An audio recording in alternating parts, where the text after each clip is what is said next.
Sermão do Demônio Mudo, no convento de Odivelas, religiosas do Patriarca São Bernardo, ano de 1651. Primeira parte. O demônio com bramidos de São Pedro e o demônio mudo de São Lucas. Os ouvintes a quem o demônio tragou, deixando as orelhas de fora. Vigiai e estai alerta, diz o apóstolo São Pedro, porque o demônio, vosso inimigo, como leão bramindo, cerca e anda buscando a quem tragar. Necessária e temerosa advertência é esta, mas muito mais necessária e muito mais temerosa a de que hoje nos avisa o Evangelho. Por quê? Porque o demônio de que nos manda acautelar São Pedro é demônio com bramidos. E o demônio de que fala o Evangelho é demônio mudo. Se o demônio vem bramindo, os mesmos bramidos dão rebate do perigo e ninguém haverá tão descuidado, ainda que esteja dormindo, que não esperte assombrado e se acautele. Porém, se o demônio vem mudo, debaixo do mesmo silêncio em que se esconde o perigo, descansa e adormece o cuidado. O demônio sempre é inimigo, mas quando vem bramindo, vem como inimigo declarado. Quando vem mudo, vem como inimigo oculto. E muito mais para temer é o inimigo oculto e dissimulado que descoberto. Quando o exército contrário, com as bandeiras estendidas, ao som de caixas e trombetas se vem avançando aos muros, não são necessárias vigias. Mas quando de noite vem marchando a surda, com todos os instrumentos bélicos em silêncio, então é necessário que as sentinelas estejam com os olhos muito abertos. Quando o demônio vem como leão bramindo, avisa-me o leão e avisa-me São Pedro. Mas quando ele vem mudo, nem o leão, nem São Pedro me pode avisar. Enfim, a diferença do demônio, como leão e bramindo, ao mesmo demônio, como demônio e mudo, até aos mesmos sentidos é manifesta. Como leão, vê-se, e como bramindo, ouve-se. Porém, como demônio que é invisível, não se pode ver, e como mudo que não fala, não se pode ouvir. Este é o demônio que Cristo hoje lançou fora, e este o milagre que muitas vezes repete por meio dos pregadores, se o estado já incapaz dos ouvintes o não impede. Quando o leão levava algum cordeiro do rebanho de Davi, se não estava ainda tragado e engolido de todo e lhe ficavam as orelhas de fora, pelas mesmas orelhas o tornavam ele a tirar da garganta do leão. Eu não duvido que possa haver neste auditório alguns a quem tragasse o demônio, porque ele não bramiu, nem eles o ouviram. Se também lhe tragou as orelhas, não lhe vejo remédio. Mas, se ainda lhe ficaram de fora, por elas e pelos ouvidos, se poderão livrar se ouvirem com a atenção que pede tão grave matéria. Parte 2. Os cercos do demônio mudo. O demônio mudo e os claustros das religiosas. Que meios tomou o supremo e vigilantíssimo pastor Inocêncio X para conservar o estado de perfeição e pureza das virgens consagradas a Deus? A resposta do visitador dos conventos à sua santidade.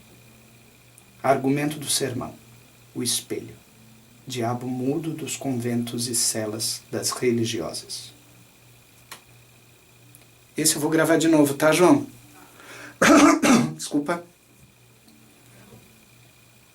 Parte 2. Os cercos do demônio mudo. O demônio mudo e os claustros das religiosas. Que meios tomou o Supremo e Vigilantíssimo Pastor Inocêncio X para conservar o estado de perfeição e pureza das virgens consagradas a Deus? A resposta do visitador dos conventos à sua santidade. Argumento do sermão. O espelho, diabo mudo dos conventos e celas das religiosas.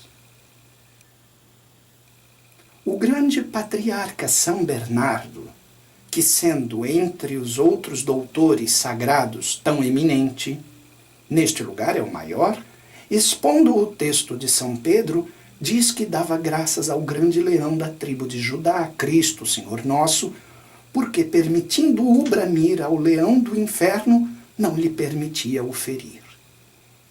E por que não pode ferir se pode bramir? Por isso mesmo. Quando o leão vem bramindo, na mesma boca em que traz o perigo, traz juntamente o remédio. Os seus bramidos nos livram dos seus dentes e as suas ameaças das suas garras. Mas se ele, que assim como pode bramir, pode não bramir, se vier mudo, o que será? Aqui há de bater o nosso ponto. E posto que estes cercos do demônio não darão muito cuidado a São Bernardo, porque os muros da sua religião são muito altos, muito seguros e muito fortes, contudo, se o demônio despir a pele e o corpo de leão, pouca resistência lhe podem fazer os muros. E tal é o caso em que estamos. O demônio, como espírito, e como espírito soberbo, atrevido, e sem temor nem reverência dos lugares sagrados, entra pelos claustros religiosos, passeia os corredores e dormitórios, e por mais fechadas que estejam as celas, se mete e mora nelas muito de assento. Por sinal, senhoras, que muitas o deixastes na vossa cela. De novo. O demônio como espírito, e como espírito soberbo, atrevido e sem temor nem reverência dos lugares sagrados, entra pelos claustros religiosos, passeia os corredores e dormitórios, e por mais fechadas que estejam as celas, se mete e mora nelas muito de assento. Por sinal, senhoras, que muitas o deixastes na vossa cela e o achareis lá quando tornardes. Ninguém se benza, porque esta verdade, posto que não seja fé católica, é romana. É a novidade que de lá trago, para que vos peço nova atenção. Sendo o estado das virgens consagradas a Deus a mais ilustre porção do rebanho de Cristo, que meio tomaria o supremo e vigilantíssimo pastor Inocêncio X, que Deus guarde muitos anos, para conservar o mesmo estado em sua pureza e perfeição e, onde estivesse descaído, o restituir a ela? Elegeu sua santidade em Roma, um religioso de grande virtude e prudência, e mestre do espírito muito experimentado, ao qual encomendou que visitasse de secreto os conventos das religiosas, não só em comum, senão também nas celas ou aposentos particulares, e que procurasse de lhes tirar, não por violência, mas com a suavidade de santas exortações, tudo o que julgasse menos decente à fé e único amor que devem a seu divino esposo. Fê-lo assim o visitador, com o zelo que dele se esperava. Fê-lo assim o visitador, com o zelo que dele se esperava. E, depois de alguns meses, dando conta ao mesmo ponto, fê-lo assim o visitador, com o zelo que dele se esperava. E depois de alguns meses, dando conta ao mesmo sumo pontífice da sua missão, disse que vinha muito edificado do que achara, mas não de todo contente. Edificado porque achara tantas penitências, tantos jejuns, tantas disciplinas e cilícios, e tantas orações e devoções, que lhe fora necessário moderar o excesso e ir à mão a tão demasiados fervores. Edificado também, porque, havendo nos ditos aposentos algumas alfaias ou peças de maior apreço, edificado também, porque, havendo nos ditos aposentos algumas alfaias ou peças de maior preço e curiosidade do que permite a pobreza e simplicidade religiosa, repetindo, edificado também, porque, havendo nos ditos aposentos algumas alfaias ou peças de maior preço e curiosidade do que permite a pobreza e simplicidade religiosa, todas, posto que com alguma repugnância as fizera despedir e aplicar a melhores usos, exceto somente uma. E porque esta a não pudera arrancar das paredes, e muito menos dos afetos, senão em muitas raras daquelas monjas, por isso não estava totalmente satisfeito da sua diligência. Então perguntou sua santidade, que alfaia ou que peça era aquela? Ao que respondeu o visitador, que o espelho. O espelho? Beatíssimo Padre, sim. E a razão de meu descontentamento é porque tenho alcançado por larga experiência que enquanto uma religiosa se quer ver ao espelho, não tem acabado de entregar todo o coração ao esposo do céu, e ainda lhe ficam nele alguns ressábios do amor e vaidade do mundo. Tal foi a resposta do visitador daqueles conventos, ouvida não menos que da boca de sua santidade. E coar esta tão autêntica e bem fundada notícia, fiquei eu persuadido a uma coisa e me resolvi a outra. A primeira a que fiquei persuadido, com boa vênia de tão venerável comunidade, a primeira a que fiquei persuadido, com boa vênia de tão venerável comunidade, é que nos conventos e celas das religiosas, o espelho é o diabo mudo. A segunda, a que juntamente me resolvi, foi que, vindo a Portugal, havia de publicar e pregar este caso no primeiro lugar a que pudesse pertencer. Ele, pois, será hoje o argumento do meu discurso e uma alegoria tão própria das palavras que propus no tema, como elas mostrarão.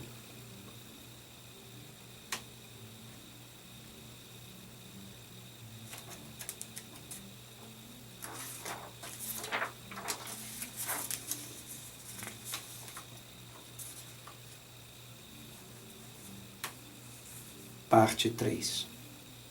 Se a virtude de Cristo tão facilmente lançava dos corpos os demônios, por que experimentou tanta resistência e dificuldade na expulsão do demônio mudo? Se os demônios mudos se lançam com orações e jejuns, as mesmas religiosas que tanto oravam e jejuavam, por que repugnavam tanto a que se lhes tirasse da cela o espelho? Diz o evangelista São Lucas que estava Cristo lançando do corpo de um endemoniado um demônio que era mudo. E por que não diz que o lançou ou que o lançara, senão que o estava lançando? Este reparo é de todos os expositores, os quais também respondem todos que aquele estar ou aquela detença e tardança significava a repugnância, a rebeldia e a resistência e contumácia com que o demônio se não queria despegar daquele corpo, nem deixar-se arrancar dele. Mas isto mesmo tem nova dificuldade no Evangelho do mesmo São Lucas.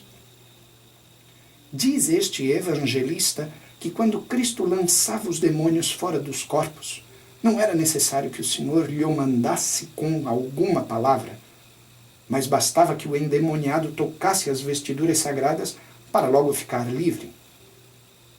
Pois, Se a virtude de Cristo tão facilmente lançava dos corpos os demônios, por que experimentou tanta resistência e dificuldade na expulsão deste demônio mudo? Porventura por ser mudo? Não. Antes, por ser mudo, era conveniente que o lançasse por um tato também mudo, e juntamente passivo, como aos demais. Apertemos a dúvida em todo o rigor. É certo que o demônio não podia resistir à virtude de Cristo, que era onipotente. E também é certo que as dificuldades e resistências do lançado eram afetadas pelo mesmo Cristo, para debaixo delas nos dar alguma importante doutrina. Que queria logo significar o Senhor naquele demônio mudo e naquelas resistências? Antes da prova, ninguém tem a resposta por paradoxa. No demônio mudo, queria o Senhor significar o espelho, e nas resistências a grande dificuldade com que o espelho se lança fora. No mesmo exemplo de Roma que acabo de referir, temos a prova, e muito mais encarecida. Quando Cristo, Senhor nosso, mandou aos seus discípulos pregar, deu-lhes juntamente poder sobre os demônios para que os lançassem dos corpos. Com este poder, lançavam fora indiferentemente todos os demônios, até que lhes trouxeram um, também mudo, como consta do Evangelho de São Mateus, o qual, por mais exorcismos que lhe fizeram, era tão obstinado e rebelde, que de nenhum modo o puderam arrancar os apóstolos do corpo de que se tinha apoderado. Deram conta desta novidade ao Divino Mestre, perguntando a causa dela, e o Senhor lhes respondeu que os demônios daquela casta não se lançavam fora senão com oração e jejuns. Ao nosso ponto agora. Naquelas devotas religiosas de Roma que deram motivo ao nosso discurso, não ouvimos que eram tão contínuas as orações e os jejuns que foi necessário moderar-lhes o acesso? De novo. Ao nosso ponto agora.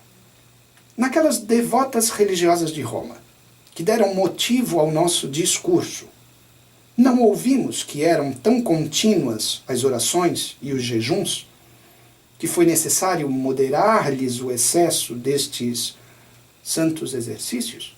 Sim. Pois, se os demônios mudos se lançam com orações e jejuns, as mesmas que tanto oravam e jejuavam, por que repugnavam tanto a que se lhes tirasse da cela o espelho? Porque o espelho é um demônio mudo da pior casta que os outros demônios mudos. Os outros lançam-se com orações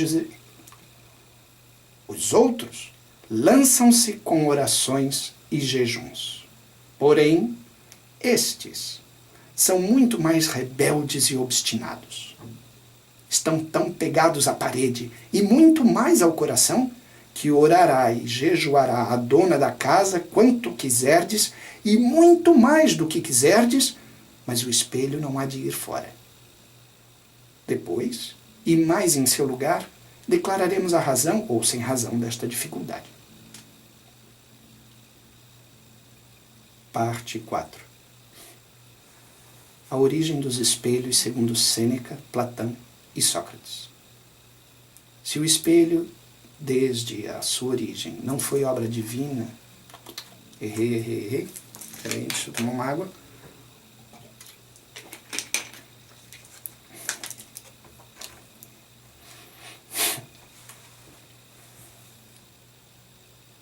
Parte 4.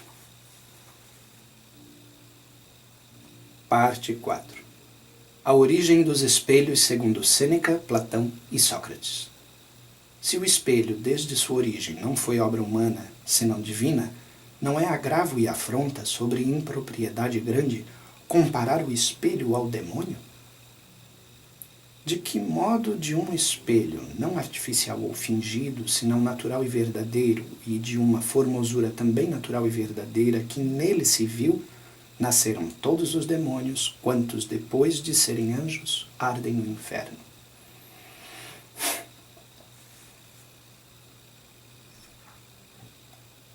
Chamar demônio ao espelho parece que não só é fazer injúria à arte, senão à mesma natureza.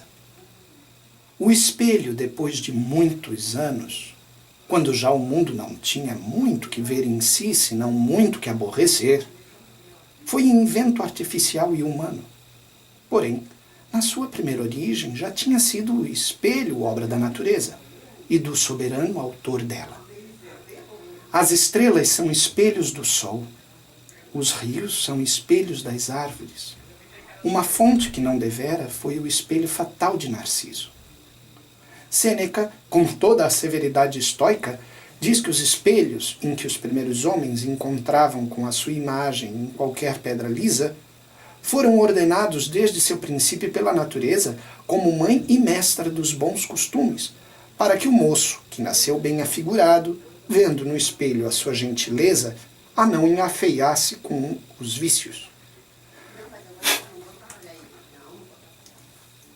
Repetindo.